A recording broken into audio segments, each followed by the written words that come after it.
Comment gérer son budget quand on a un salaire variable d'un mois sur l'autre?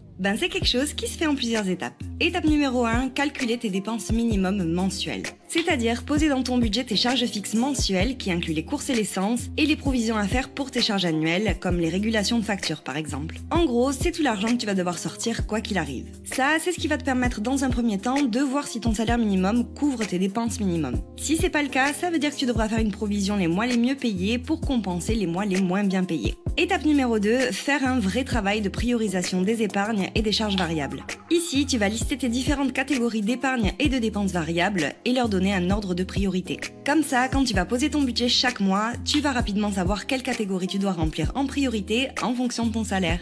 Par exemple donc, si ton salaire ne couvre pas tout le temps tes dépenses minimum, tu sais que la priorité numéro 1 c'est de faire une provision d'argent pour plus tard. Alors pour savoir ce qui est prioritaire ou non, chacun voit midi à sa porte, mais en règle générale, tu peux te dire que les hautes priorités c'est tout ce qui est de l'ordre du besoin et les faibles priorités ce qui est plaisir ou dépenses non essentielles à ta survie. Tu l'auras compris, le maître mot si tu as un salaire très variable, c'est de jouer la prudence avant tout pour être sûr de pouvoir assumer tes charges de base, mais c'est aussi ce qui t'aidera à développer des finances saines et solides. Je te fais des bisous!